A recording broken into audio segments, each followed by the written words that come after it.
Alrighty, how's Hey, everybody doing? pretty good. Pretty good.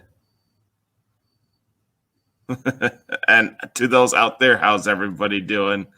I'm here with the esteemed Burgermeister again for another episode. How's it going? Well, it's just been busy. I've been packing up and coordinating with my new job and moving to an unspecified location that is significantly colder than where I'm at now.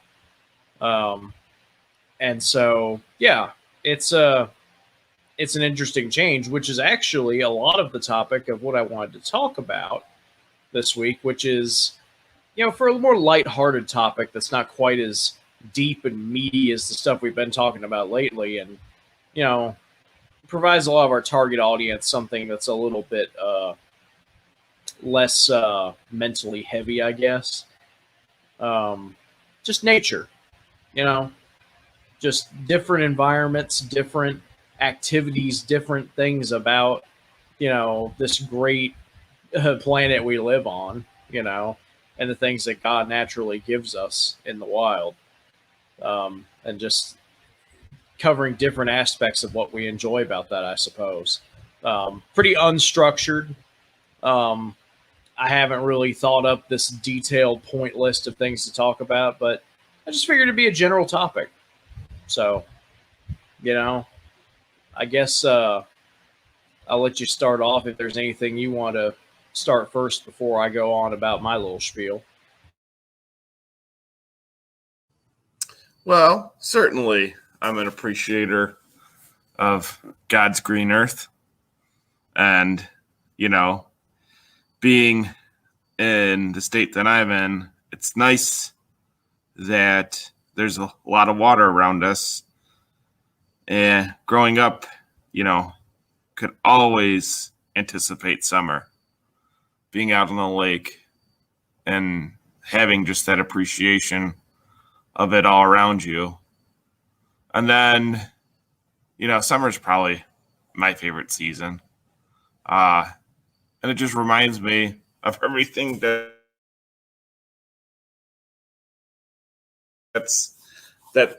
things instead of being cooped up and inside and not being able to do much of anything.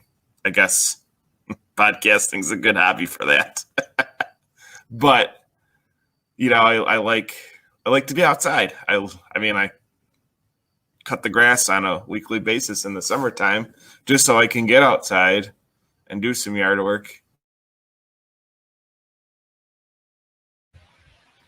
and get that much to sit around and not do anything.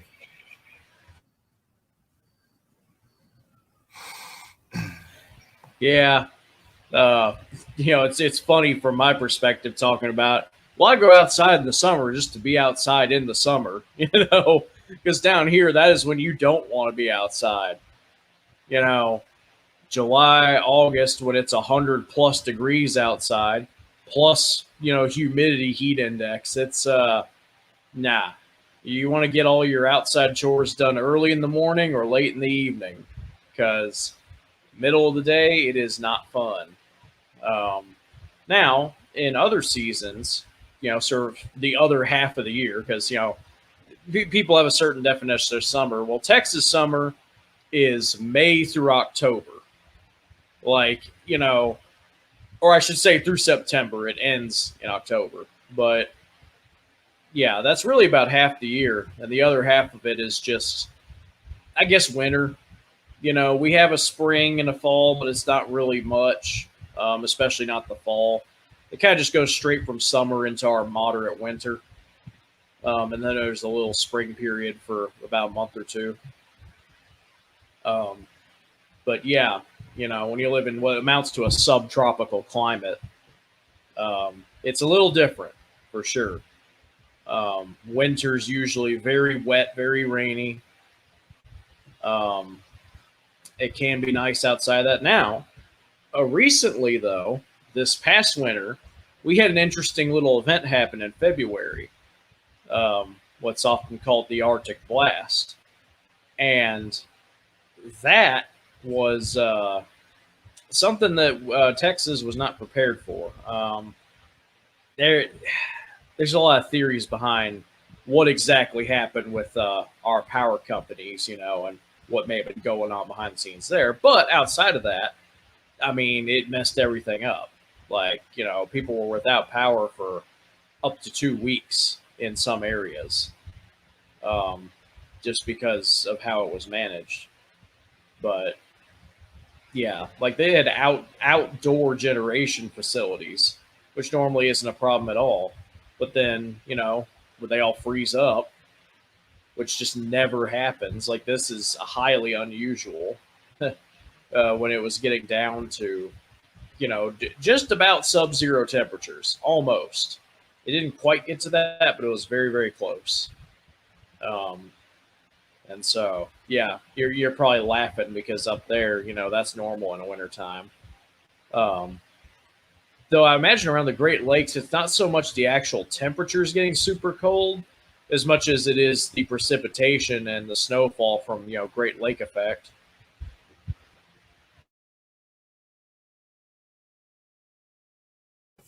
Oh yeah, we get terrible lake effects sometime. As it comes over, it can just build momentum, and from winter storms to summer storms, all of that can just be such a awful experience. Especially on the west side of the state and through Chicago. Oof, they get just pounded with snow at times, I feel. And then you said something about the Arctic blast, which went all the way down the United States. That was crazy because we get the polar vortex up here at times, and we may get a lot of the brunt of it sometimes, and other times, we barely get a touch of it. So it's kind of a toss up when it comes to that kind of weather for us. Yeah. And in Colorado, well, there I done said it. But it's a state, it's a big place. But, up there, you know, it's definitely a little different. You've got, valleys. You've got, because that's where I'm going, is a valley. And you've got mountain ranges up that kind of hold out large weather patterns. So what you'll get is very much dictated by the geography around you in terms of the mountain ranges, which is why the weather varies all over the state. Like if you're in eastern Colorado, where it's still the Great Plains, you'll have the same weather patterns as you would have in Kansas or eastern Wyoming. Um, but once you hit the Rockies, it's a totally different climate in the interior Rockies and the valleys, and then also towards the more westerly part of the Rockies near Utah, where it's just very high mountainous peaks. Um, gets very, very cold up there. Um, but yeah, where I'm at, you get cold winters for sure. Plenty of snow. There's a lot of moisture that's stored in the tops of these mountains that will melt during the summertime, and then it'll evaporate, and then it'll create weather patterns. Um, but the summers are nice, very temperate, very moderate. Never really gets above 80 degrees, which to me is phenomenal. You know, Apparently people there just think it's dreary hot at that temperature, which to me that sounds, that's like a temperature I'd go out and have a nice old stroll in. But of course, conversely, I'm going to go up there and have to get used to this winter, which is going to be hitting almost immediately after I get up there. So, but I had a little taste of it, I guess, recently in February. So hopefully that'll give me a little bit of preparation. I'm not new to wintertime. I've lived in Texas most of my life, but I've lived for several years in northeastern states. that do have respectable winters of their own. A little bit less intense on the actual weather pattern side because they're not next to the Great Lakes. But in terms of latitude, it's not something I'm unfamiliar with.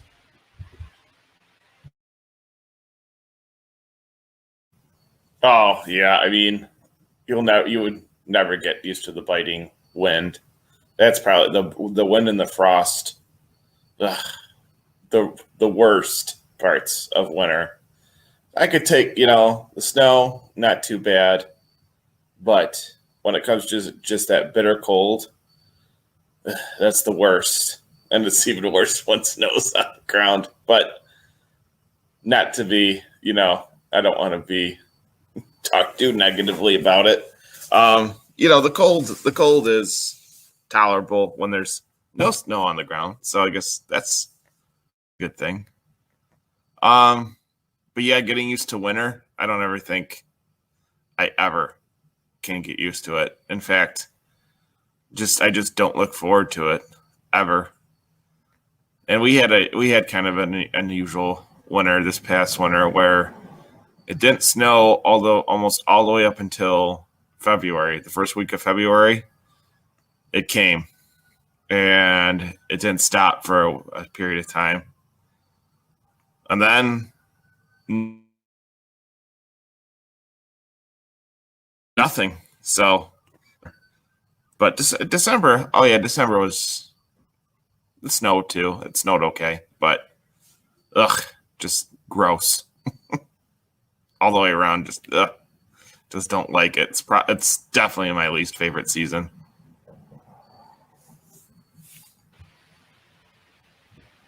Well, yeah, I would imagine. Well, not even imagine. I've seen some of it. There's just a lot more work to do, like dealing with the snow whenever it piles up and just gets in the way of everything, and maintaining vehicles becomes a lot more difficult.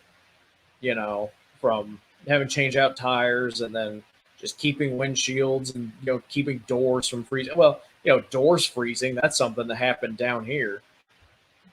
During our little weather pattern. But I'm sure all the time that's something that they have to deal with up there. Just having to break ice off your vehicle just to be able to use it. Um, you know, but talking about extreme cold, recently I watched a documentary on the coldest city on Earth, Yakutsk, Russia, up in northeastern Siberia. So not that far from the Bering Strait, but much further inland. So it's a continental cold climate. And I don't think it's within the Arctic Circle, but it's pretty damn close. Um, like it is, yeah. Uh, and the coldest temperatures that I think they recorded there was like negative 70 something Celsius, which and that's like negative 90 degrees Fahrenheit. Think about it, 90 below. That is just positively insane. And even in, you know, like 60 below or whatever, which apparently is just a normal winter for them, um, you know, their vehicles, they don't use cars that much there um, when they don't have to, just because uh, the impracticalities of using them. Like, they can't turn them off. Like, if once the car is on, they have to leave it on, or else it just won't start back up. The oil will freeze, the fuel will freeze. Yeah, everything on there is just going to get covered in ice. You can't touch metal with bare skin, or else you will just get stuck to it, like in a very, very short period of time.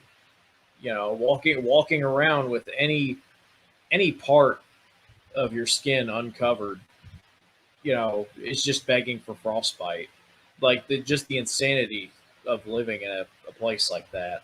Um, the most scary thing though is the fact that it's sparsely populated, and Yakutsk is a pretty major city, but outside of that, you're just driving through miles and miles and miles of countryside that it's almost uninhabited.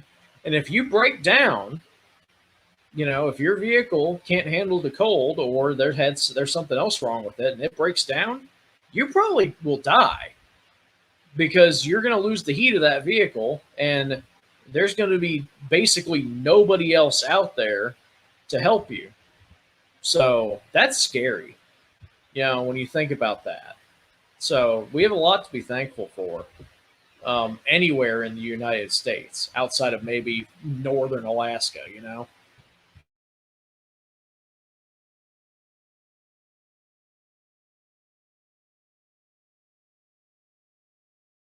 Yeah, we do. I mean, it's just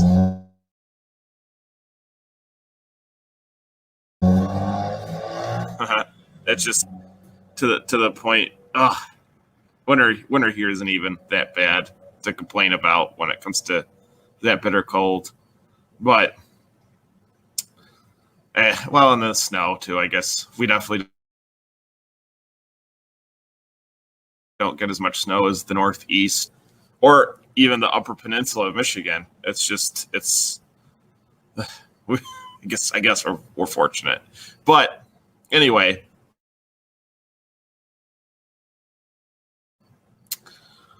on Earth, of course, it would be in Russia. They must drink a lot of vodka. It doesn't freeze, liquor. So they could probably run their cars on liquor. But in that temperature, who knows? It probably could freeze. Then the vodka would probably taste even better, and you have vodka ice cubes. Anyway, um, it's kind of neat too because it's like you get all kinds of different wildlife when it comes to the different types of climates there are, and the different, well, flora and fauna, which is basically, with the animals, what I said. And I, th- I think how animals adapt is just absolutely fascinating, and how they've been able to adapt, and how they've been able to sustain their lives throughout their repeated generations in many places in the world. I just always have found that to be one of the more fascinating subjects there is, because I don't believe in evolution, but it's really neat to me on how animals of all different various types have had to adapt to their environments and sort of make ways of survival. I mean, ducks, for instance, ducks are probably one of the cooler birds, I think, in my opinion. And they have feathers, but their feathers aren't like of a normal bird. If like a normal bird gets wet, it'll weigh them down, and those feathers, won't serve a purpose. Where a duck, they get slick, they're able to fly off and take flight right from the water. I mean, it's pretty fascinating. So I just think that's just cool on how animals have been able to adapt to their various environments, and from there, been able to sustain themselves in those environments. Yeah, whether through adaptation or simple design, um, you've got a lot of just absolutely unique creatures that thrive in environments that even humans, which are remarkably adaptable, just could not survive in. Like, honestly, we're more naturally built to live in hotter climates. Um, it's just that with the advent of things like clothes, a lot of our natural mechanisms for that are mitigated. But because being of a European background, we come from areas that generally have rather heavy clothing by comparison. Of course, you've got the whole Greek background, so that's somewhat mitigated. But me being, straight up Anglo-Saxon Germanic, oh, absolutely, we're used to being covered head to toe, and growing a pretty decent amount of hair to boot. So, you know, humanity's innovation of sweat, and the ability to create evaporative cooling is kind of reduced in our case.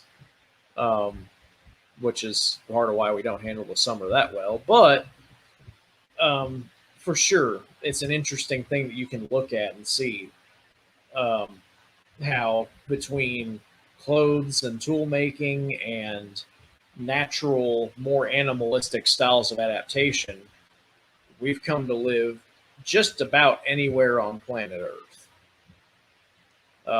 which very few creatures can make that boast. I think mosquitoes are the only other ones that maybe have us beat, and maybe roaches. But uh, yeah, for sure.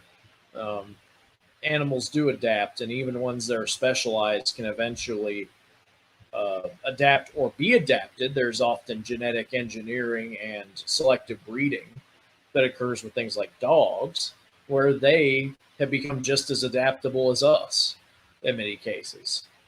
So it is fascinating how you see that. Um, and it's just wondrous, you know. There's not, it's just, you can't help being awed by it. It seems so simple, but yet it's so sublime. I really think that that is just a very fundamental understanding of the greatness of God when you look at things like that. Like, that is something that is so deep in its impressiveness that you just can't help but be enthralled by it in some way. Oh, totally enthralled by it. One of my favorite things is spell dog backwards. What do you get? I'm not saying that God is a dog. I just think it's kind of neat because of how they've adapted to us and how they exert or exude many qualities. You know how they say like God is love. Well, dogs love. I mean, I'm gonna overplay my hand on this one, but I am, a dog person and definitely have grown up with dogs my whole life. And they make you want to go outside. They make you want to take them for a walk. Like they make you want to go and do things to be active, to get away from the TV, to get away from whatever is stressing you out, and come back to nature in a sense. And that's so nice. That's so refreshing because it means that you're going back to like pretty much the only two species on Earth that had have learned to coexist and basically grow up with one another through the ages, which is just incredible. I mean, we took a wild wolf and domesticated it. I mean, You know, that's just so wild. Like you said, an absolute awe of it, which is even cooler because of how dogs have been so important to human development. I mean, pretty much all around the world, people have dogs, and it's just not uncommon.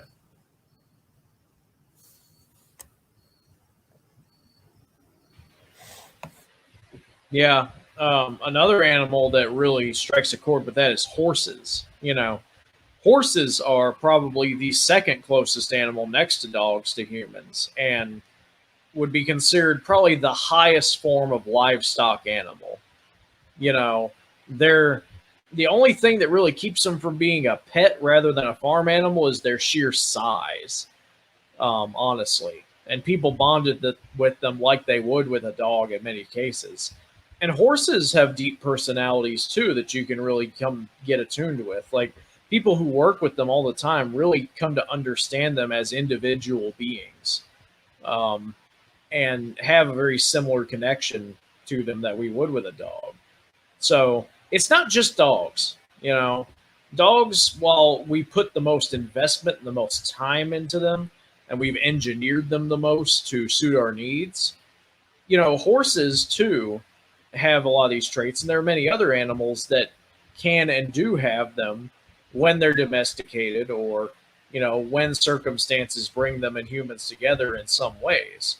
Not to say that violence and stuff between them doesn't happen or that it's always the human's fault, but um, yeah, like these connections are not an entirely unique thing at all by any means. And I feel like it's just a testament to the stewardship that humanity was entrusted with over planet Earth. I feel like that's sort of the role that we abandoned in many ways, but it's a vestige of that role in some of these animals that we have favored over the millennia. Oh yeah, there's certainly like good. Well, there's certainly, I don't want to using the word good. There's certainly animals that we have selected to suit our needs and adapt to us as we have adapted to them. And everybody makes a big deal about something like Shark Week. That's cool and all, and they're definitely killing machines. But there's a lot of hype around Shark Week. When I was watching an episode and they were talking about killer whales and how intelligent they are, and how two killer whales teamed up to hunt down, track, and kill a great white that ate one of their babies. I'm like, that is some that's not like an animal thing to do. Like, that's some straight vengeance. Like, it sounds very human to me. Like, that behavior is just so doesn't seem like it would come, from the animal world. And the way they devised the plot to kill the great white, which they ended up doing, was just as bizarre, just as human. And it really, really spoke to me, where it was just, you could just feel it. And for them, for those killer whales losing their baby, it's basically vengeance from two parents going all like killer whale Liam Neeson on them, and from Taken, and just taking out the shark and basically feasting on them.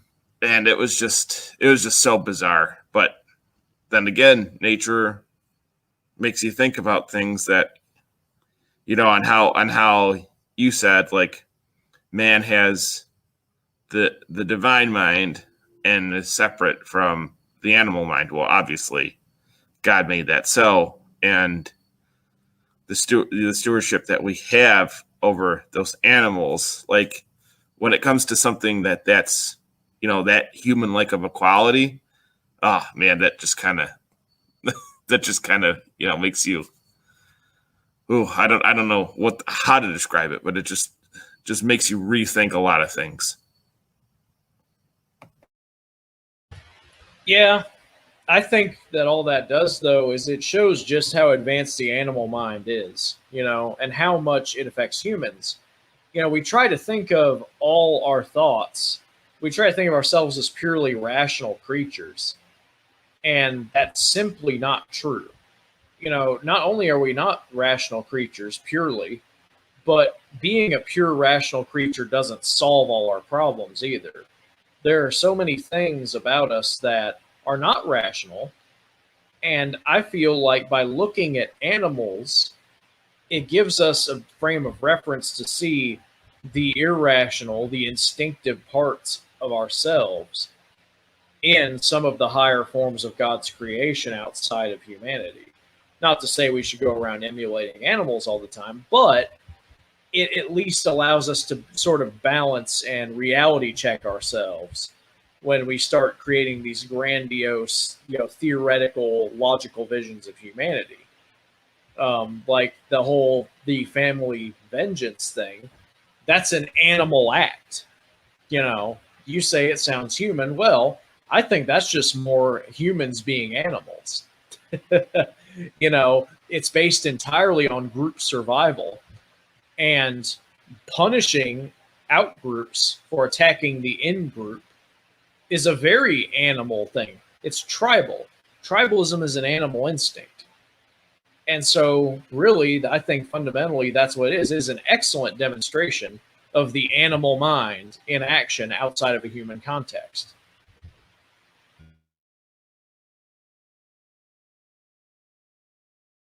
That is really interesting that you bring that up because, I mean, instinct is irrational, or well, not completely irrational, but it's something that's within all of us. Like some of us have better instincts than others. I definitely feel at times or see at times, but that's just it. I just said feel at times. I didn't really think that through. I didn't really say how I thought that through. I guess that's a hard thing to describe because feelings are a hard thing to describe. Intuition is a hard thing to describe because if you get that gut feeling and instinctually that it's something that you just automatically aware of, how does that come to be? That's just so cool to me on how it can manifest itself or you develop it over time. So that is definitely not on the topic at all either.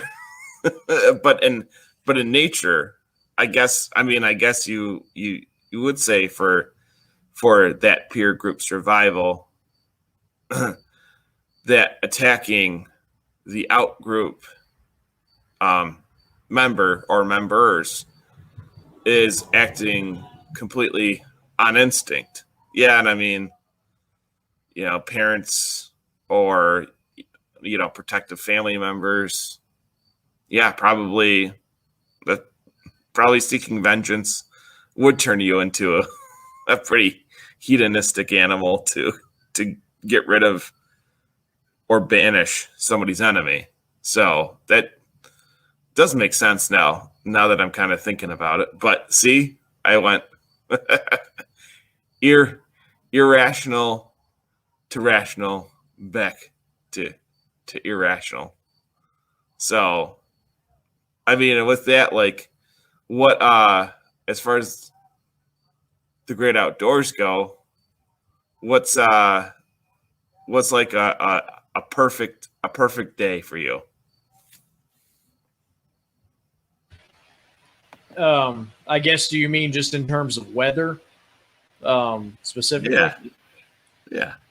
Well, I'm pretty boring in that regard. I like, a day that's sunny but not hot, you know, clear, but once again, the sun's not beaming down and just making it hot. Low humidity.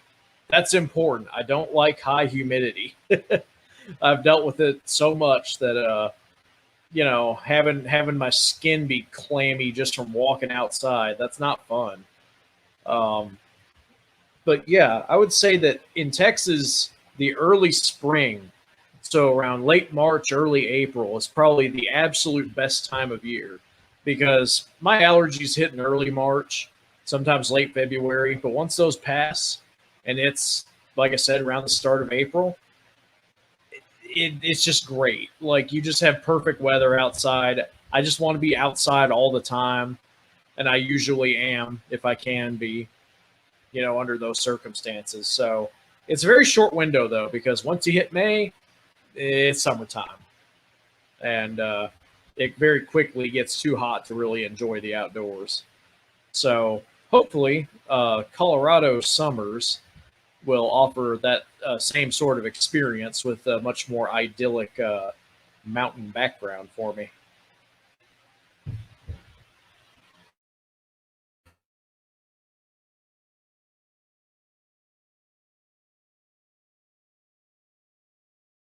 Yeah, for sure.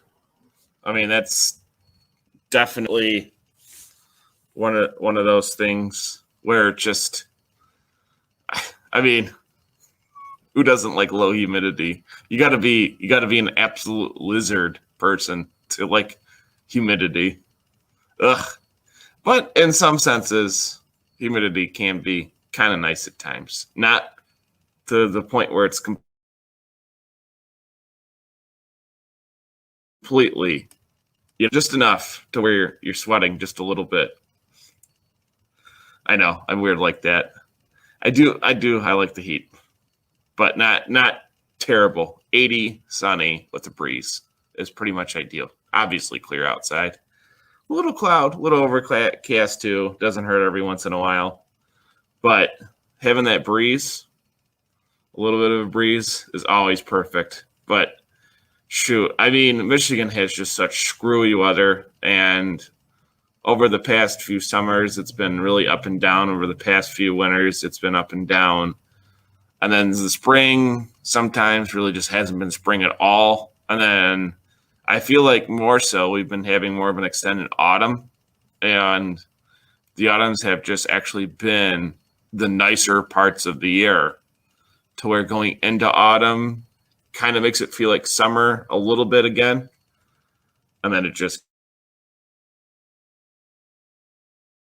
gets nicer. And about mid-November, it's just a steep drop off and doesn't come back until, well, now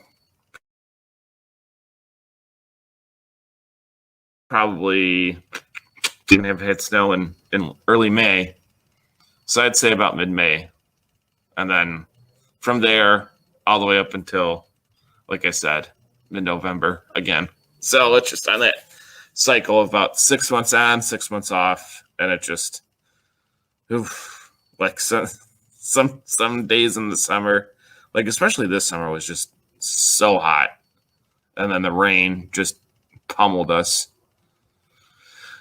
which just wasn't awesome to want going outside and wanting to do anything. But yeah, I mean, just that hot humidity doesn't knocks it basically right out of you when you want to go and do something.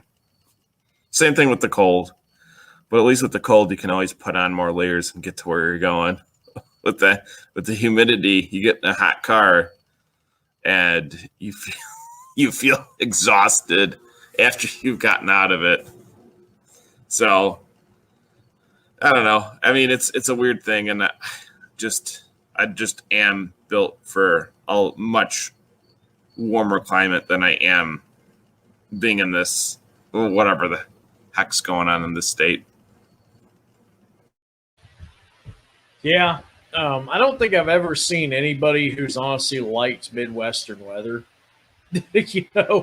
Not to knock any one particular area, but yeah, like, people love the mountains. Some like the East Coast. They like uh, the colorful falls and stuff like that with all the trees. They like the Appalachians. Some like the South. A lot of people like me think it's just too damn hot most of the time. Love the people, hate the climate. But yeah, your ideal day is 80. Mine's about 65. Yeah, I like it a little cooler. That might just be a bit of a grass is greener effect.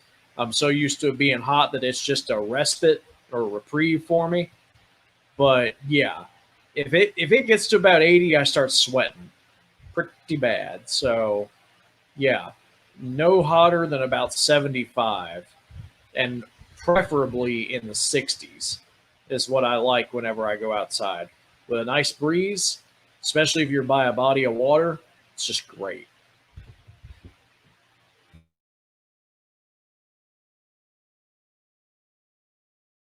You always got to have that breeze. I mean, that breeze just breaks up everything. Yeah, and then I mean, as far as, let's see, the other aesthetics we can kind of put into it. Obviously, being by the water. I mean, that just right there straight reminds me of going to the pool as a kid in the park, sipping on Slurpees, or just playing street hockey or baseball, and just enjoying it. I mean, man, those summers were some great summers.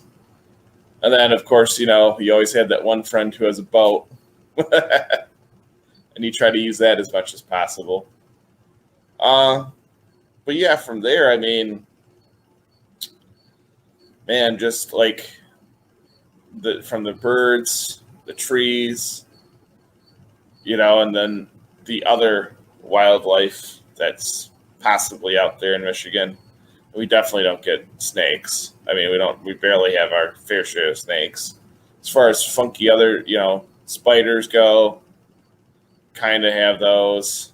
And then as far as like anything off the wall crazy, can't really think of anything besides like mountain lions. Mountain lions are probably the most dangerous. Well, bears. Bears and mountain lions are probably the two most dangerous big animals we have. Other than that, I mean, as far as northern Michigan goes, they got their fair share of those up there. But yeah, I mean, it's so cool just to go out and experience that and go on like a trail and see that all around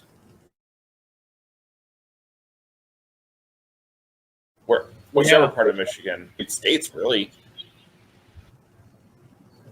Oh, and yeah, I mean, it's so cool to just see that and see all like the flora and the fauna, like I said, and just to experience it. I mean, you can't like I hate all the artificial like scents and stuff. You can't really capture an artificial scent like as far as the flower goes. Like going out and smelling that flower, plant, or tree, you just can't get that through like an artificial candle or something like that. For sure, for sure. All we make is a weak imitation of the creations of God. But yeah, you know, just about all that wildlife you talk about in Michigan, Colorado will have more of it. But, if you ask me, that's just good hunting. That's just a good way to stock up on meat in your freezer and save on food. So, I'm not too bummed out about that for sure. Um, but I was going to say something I forgot. But yeah, um, just going up there in general, I just feel like I'll just prefer it. Like everything about it just seems like it'll be nicer to me, other than the winters. But you know what? That's fine. I can enjoy some winter activities sometimes, and you know, I'll be living in a small enough area that I can just put a little heater in there and it'll be just fine. But now I remember the other thing about Texas, about the deep south in general, that I despise worse than the heat is the blasted bugs. The red wasps and the mosquitoes, and not so much bees. They're actually serving a purpose, but even they can get annoying sometimes. And lake bugs and gnats and chiggers and everything in between. That's the one thing we have in abundance down here that I am not a fan of. There's snakes, but honestly, you don't encounter them too often if you're not trudging through thigh-high grass.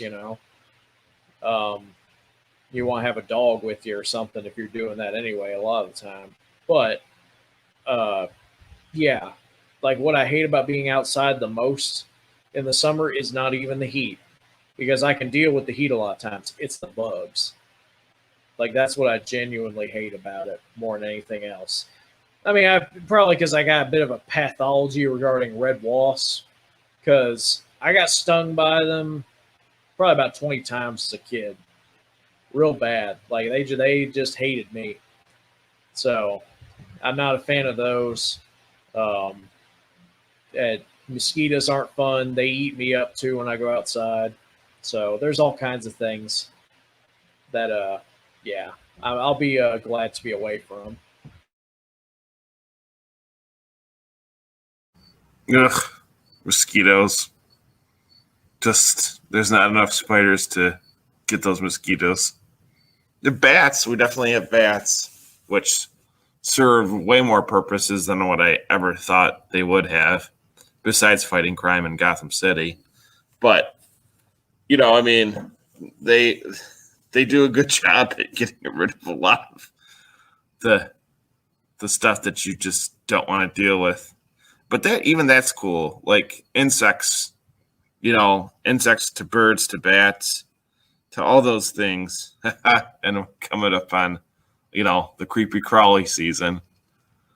But it's cool because they all have purposes, and those ecosystems and the ecological systems that are in place are just so, it's just so fascinating on how it all even just operates, and how, like, heck, dolphins have their own language. Like, they've just determined that have their own languages. So I just can't even imagine what other animals might have to communicate with each other. And that's just pretty amazing stuff. But where was I going with this? I forgot. Well, you were talking about ecology and how bugs and bats and everything plays a role in it. And then, okay. Yeah, I mean, and then you can just see that, like,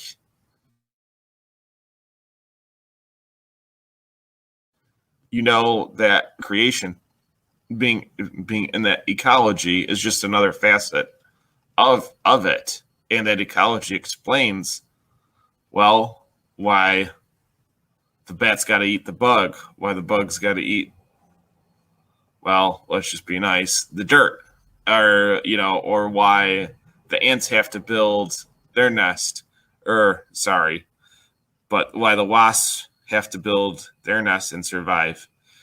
That murder hornets thing was just wild for a while. I really thought, like, the whole United States is just going to get murder hornets.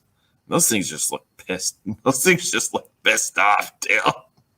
But we also have kind of the smaller version of that, I guess, like yellow jackets. Yellow jackets are just nasty little buggers. I've been stung by those multiple times, too. So I just, whenever they're around, I don't like them.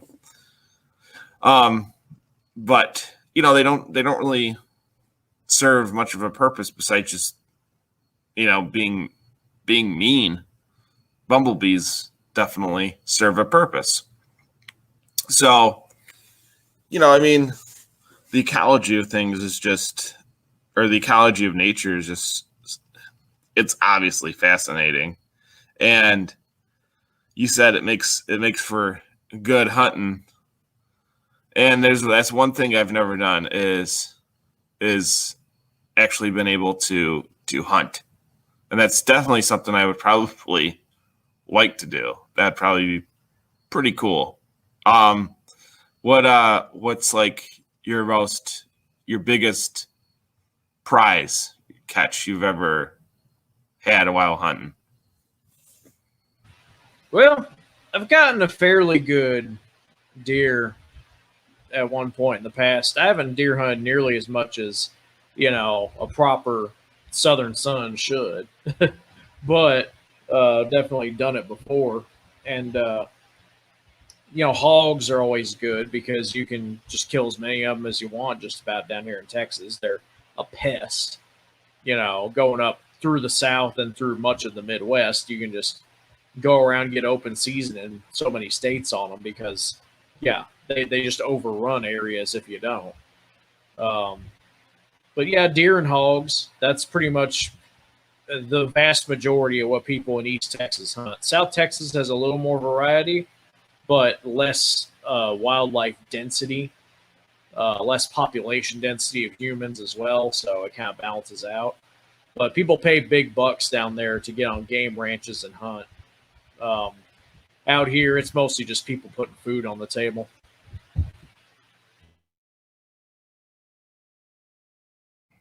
Yeah, deer were pretty big for a while here. Like they almost said open season on deer here a couple times. I do remember that for sure. But yeah, Warthogs. Always. Pigs are, I don't know. They're good eating, but that's about it for me. Weird looking creatures, but I'm pretty sure they seem like quite a menace. And that good old Texas Arkansas rivalry is starting to heat back up again. So looks like the Woo Pig Suey is going to be back in full swing pretty soon.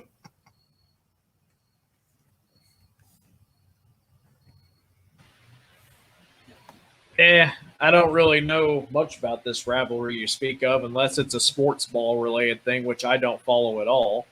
Um, or if there's something political that I just haven't paid attention to. But yeah, up there northeast Texas, man, that is like hog hunting mecca in that area around Texarkana, North Louisiana, Northeast Texas, Southern Arkansas. Yeah, tons of it up there.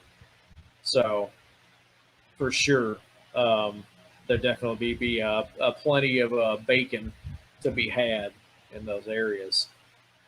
But I'm looking forward to some bigger game when I move up to the mountains. Looking forward to. No, I'm gonna have to do a little bit more reading on Colorado's hunting laws and how their licensing and everything works, what their limits are. Make sure I don't shoot nothing endangered. But elk is something that people go up there to hunt a lot, and to my understanding, it works just like a big deer in many cases. So you take it down, you fill your meat up with enough, or fill your freezer up with enough meat for a good winter. Make a lot of burgers, a lot of jerky, a lot of sausage. Combine that with some pork or beef or whatever, and you got you a good meat that you can feed yourself or even a family for months at a time. So it's just good. You got those and moose, which those are probably I don't even think there's very many of them in Colorado, but probably maybe endangered if they are. So I don't know that much about hunting them anyway, but elk for sure. And then yeah, bears up there probably endangered as well. Um, in any case, their meat, from what I understand, is pretty tough, not really that good eating. So, unless it was survival, I'd probably mostly focus on deer and elk and just large game like that up there.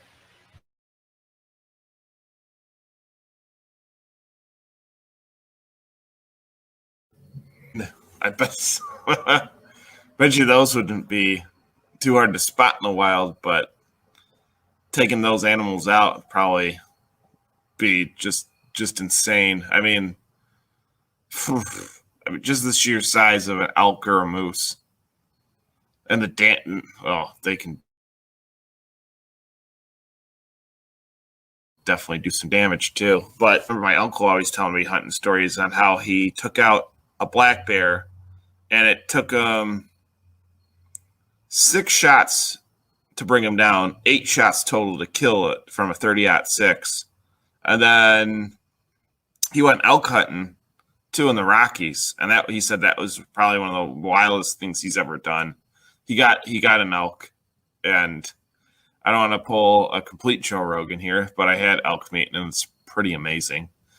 But yeah, I mean, he just him describing it and the way they ran up the sides of the mountains, and it was just almost like a 90-degree angle, and they were just climbing it like it was nothing. And these animals were the sizes of Chevy Suburbans. Like, that just, to me, that just boggles the mind that they could even do that with their sheer size. And then it wasn't just one; it was an entire herd of just migrating, running along the Rockies like it was nothing.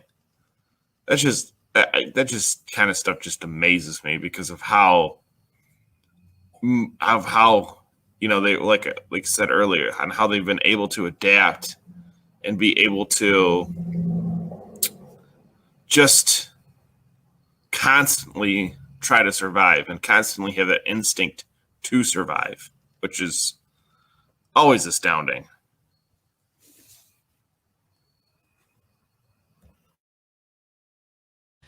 Yeah. Well, off the note of killing things, um, and kind of going back more towards the pets and stuff.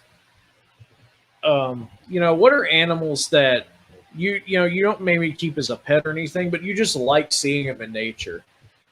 Like you're just like, oh, that's cool. If it's a specific type of bird, or I know on the rare occasion that I see foxes around here, those are always cool to see because you don't see them that often, but you'll see them dart across and like, oh man, that's a fox. You know, Stuff that's kind of fairly uncommon, but you see them, and then maybe animals, not counting bugs because that's an easy target, but you know, animals that you maybe don't like. Like I know possums around here are infamous. People call them the zombie rat because they kind of act like a big zombie just shambling around, and they get rabies a lot. Well, people say they don't, but I don't believe them. Raccoons, they're they're good and a bad. People say they're cute or whatever, but they can cause a lot of trouble, and you better not corner one if you know what's good for you. And they definitely get rabies. So yeah, it's a mixed bag. But what are yours? I like raccoons. Like raccoon, I think a raccoon would probably be the coolest, the weirdest pet, but the coolest pet to probably have. Because, I mean, they're basically like goats. They eat anything.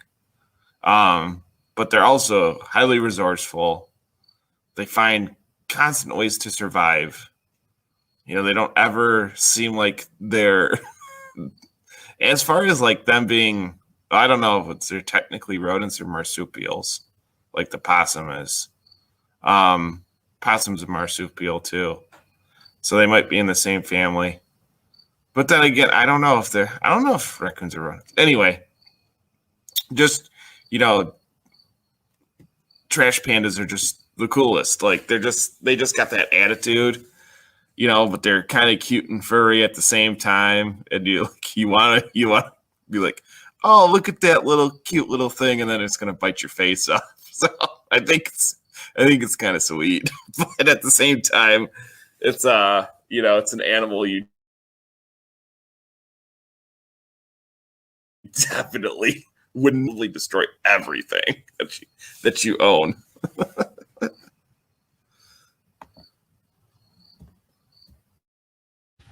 Yeah, for sure. You know, there's this big phenomenon of people keeping animals as pets that either they really shouldn't, like maybe that animal just shouldn't be kept as a pet, or more often, I think, is these people that do it are just not ready to take care of this pet. You know, I think it's an issue they would have with a dog or anything else. It's just that they compound it by getting animals that require a lot more specialized care and a lot more skill to handle, given that they're not selectively bred for human interaction. And they think, oh, it's cool, it's cute, it's unique. Well, yeah, but you don't think about the actual other aspects to it. This results in a lot of dumped animals. It results in lots of uh, creatures that are in areas they're not native to. It messes up a lot of ecology for sure. Though it arguably also introduces things in a way that can diversify the ecology in the long run as well. But that's a whole nother debate um, on that. It's probably very situational. But yeah, we mess with a lot of things, and we arguably mess up a lot of things too. But uh, that just all depends on. That's why stewardship is important. That's why understanding and valuing the creations that God has placed in your care, um, in my view, is an important and often overlooked part of our duty as human beings.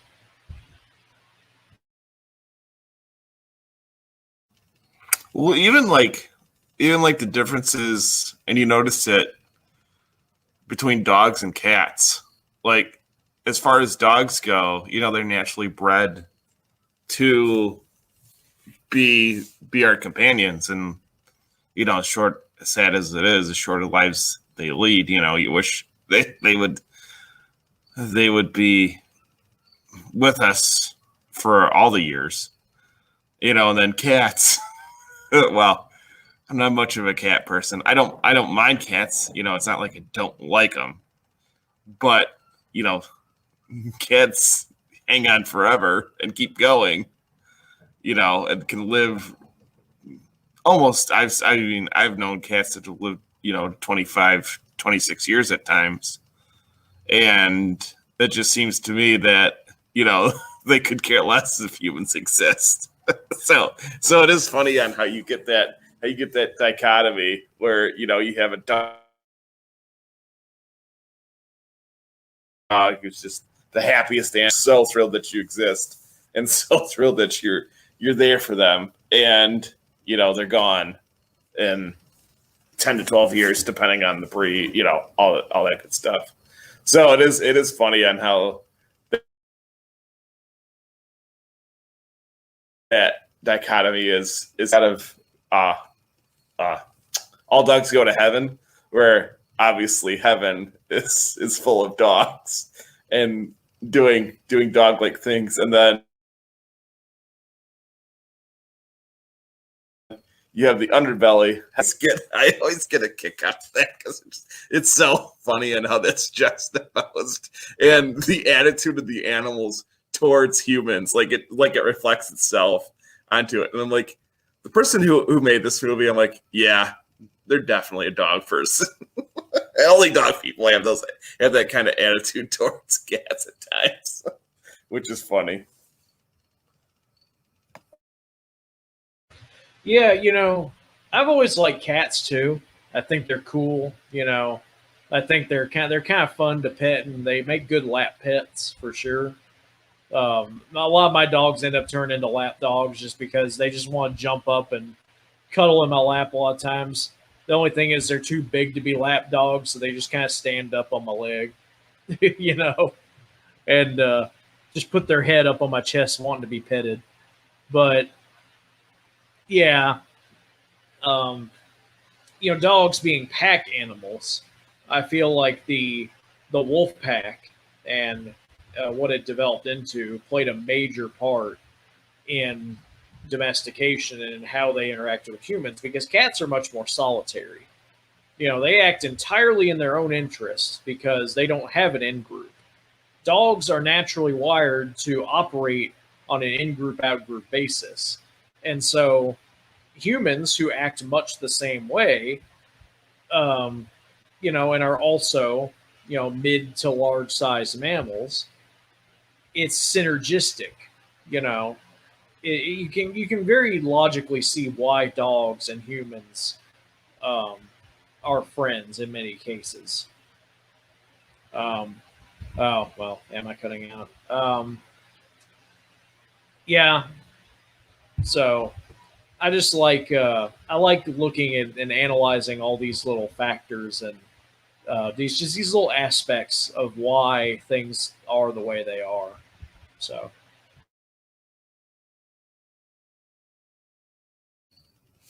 Yeah, I mean, and dogs are pretty cool with that.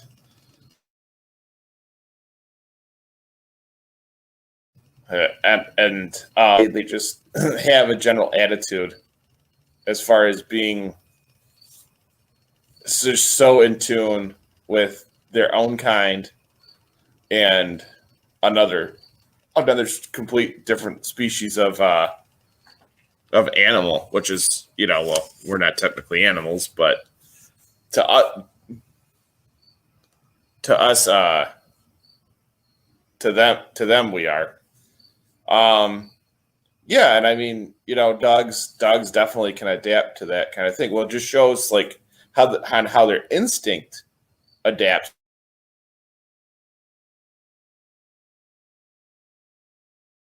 adapts to those situations. Out of them, but in a sense, it hasn't. So that's kind of the cool part about nature. Like you don't ever, get that completely out of the animal. Like you can't ever breed out or weed out their instinct completely because they're always going to have those instincts to act like the animal they are. Well, and when you try to, it's usually not a good thing either, right? Like this code, this gene exists unless you can isolate it and get rid of it through selective breeding or more advanced methods. It's yeah, like it's just not good for them because they were designed this way for a reason. Like it exists in their nature for a very specific reason. And so, what humans usually do instead through selective breeding is redirect these instincts and these energies towards a productive activity. Like, for example, turning hunting animals into herding ones, or fine tuning what sort of prey that they like to hunt. Things of that sort, which are, I think, perfectly fine and natural ways of utilizing animals. Um, but yeah, it's all, and you can't breed the animal out of an animal. Well, you can't. This goes back to my earlier point. You can't breed the animal out of a human either, and this is something we forget so much. And we operate on this assumption that if we civilize everybody, everything will be fine. But that's not true. We become over civilized in so many ways.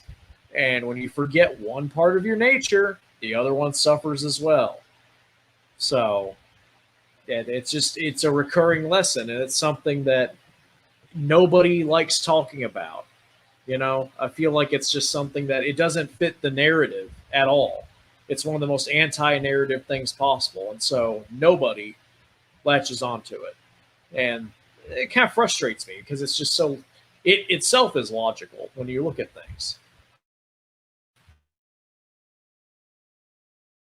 Yeah, and I mean it's something that's so it's essentially human and something that's so transcendently not human because in our very nature, we're separated by distinct in groups of people, but even within those in groups of people, we're separated. And there's hierarchies. There's different groups of people. I'm not trying to, and there's different races, different ethnicities. There's different, biological sicknesses from race to race. So there's all these different reoccurring things or biological differences too, which aren't necessarily don't have to be diseases. They can be good things as well. But to me, like, there's differences within all of that too. And that shows that there is a hierarchy in that sense. And I'm not saying that in the racial sense. I'm saying that as like you have races and then you have the different ethnicities underneath them. So that shows that there's that break off and how different culture is. In a sense, animals have to have that like sense of pack mentality and culture too to survive because there's animals that are probably like related to the wolf, which are pack animals, but yet there's wolves that find a mate, and it's just them. It's just them producing litters, and those litters move on, and they those certain kinds of wolves go and produce more litters. So you have the mother and father, and then they stay solitary away from their babies when they're ready to get out and create new wolves. So it's kind of cool and transcends nature, transcends us, and you see that. Well, I guess you could call it in a sense a Fibonacci sequence all over the place, and how those different things relate to how nature is, and it reflects on us. And not to say, we should act like animals and be in different packs and stuff, but then again, that could be something that could solve some problems. But more so with humanity, it's more of on an ideal basis rather than in the animal kingdom where it's that instinctual, basis of existence. It is on the surface, but at the same time, I think we rationalize a lot of that away, especially in a world where everything has to be rational. The post Enlightenment view that everything has to have a physical or sensory explanation in order to be true. Well, what you do is you take basic elements that have existed since time immemorial, since before you knew how to record anything, and you try to rationalize them as being something much more recent or much more akin to a more recent idea in your mind. And it's just not true. This is something much more primordial, and it's at the core of what you are as a being. It cannot be removed or trained out or corrected because it's not a mistake. See, like, yeah, like, we are rational, but we also rationalize a lot of our irrational behavior. We act on a very instinctive in group basis, and then we take steps to try to make it seem like we're not, because that doesn't sound right from our rational mind's point of view. In a sense, we're kind of schizophrenic in that way because, our two minds, as it were, are not in line and they're not harmonious. There's no symphonia going on there. And so, yeah, being out of line with God will do that to you. And so naturally, there's a conflict within us.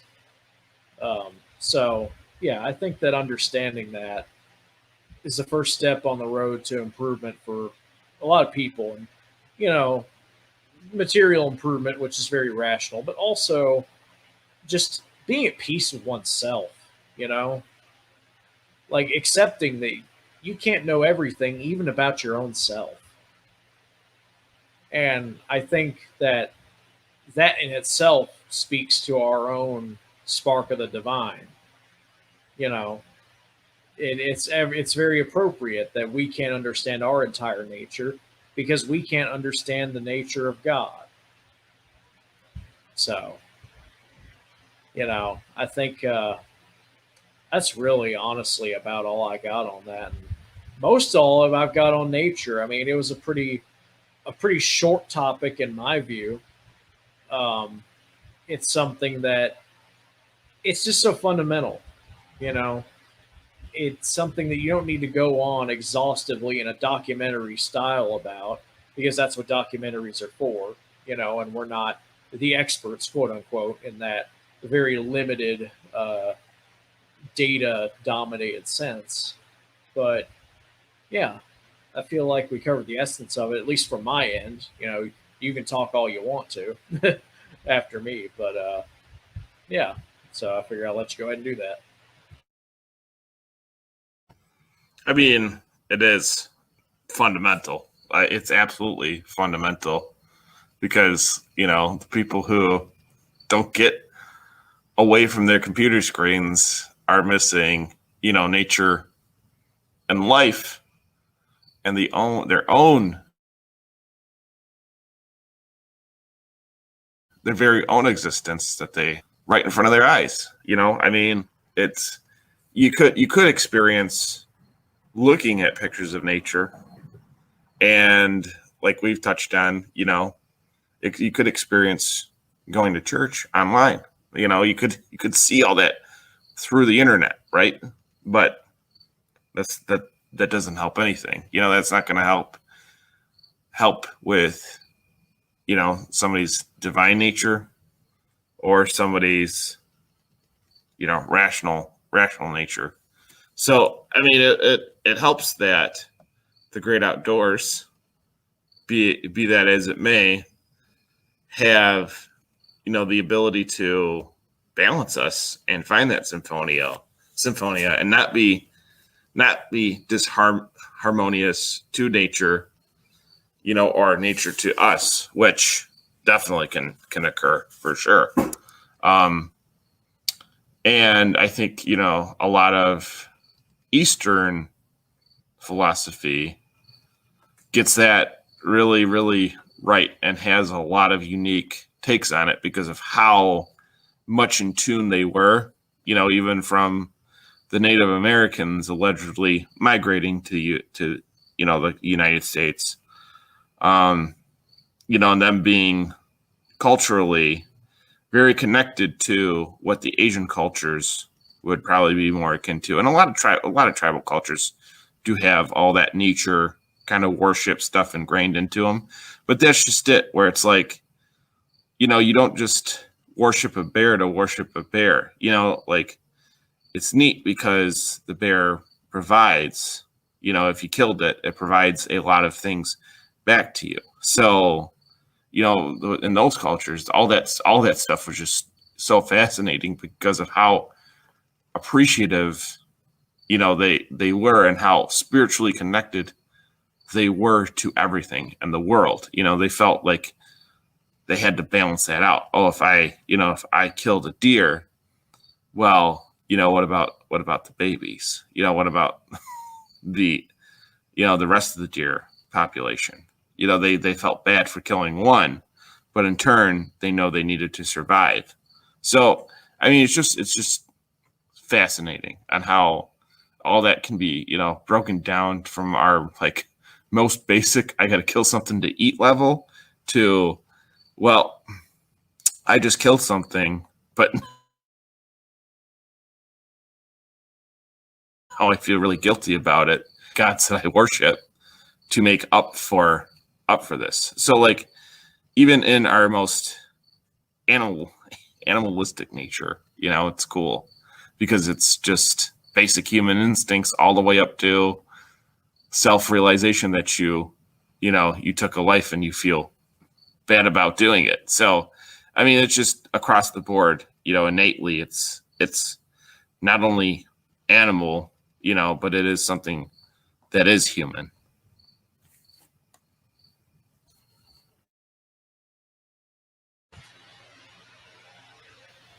Yeah, I feel like that example with, I don't think it's so much, at least in my experience, that you feel bad that you killed something. I think it's more they felt bad because of the prospect that they threw nature into imbalance. You know, that the killing that they did may have negatively impacted nature around them. And so they viewed that as being an offense, not because they killed something. You know, it's more just because, well, I've damaged the ecosystem. They view it more like pollution than like murder in that sense. You know, like you cut down a tree that provides oxygen or habitats for animals or things of that sort. And so you throw, especially in very animistic and naturalistic societies where nature was their god, it was the only understanding of God that they had. And so, yeah, for sure. I think that's a very deep connection actually to the concept of stewardship of the earth. But um, yeah, I don't. That there's a whole nother debate, which we can cover in a later episode about the sanctity of life, about that concept, about where it originates and to what extent it applies, and what has been extrapolated from it over the centuries. Um, but yeah, personally, I think that it's an entirely different concept in play here. Um, but once again, that's another episode. Um, so once again, I'm honestly about done. So if you got anything else, then I think we can probably wrap it up. Short and sweet, kind of like that nice sunny day that we all look forward to. with a little breeze. It's always a nice. So yeah, that was a pleasant one. I appreciate it. And see y'all later. All right, y'all take care. It was a pleasure. See y'all soon.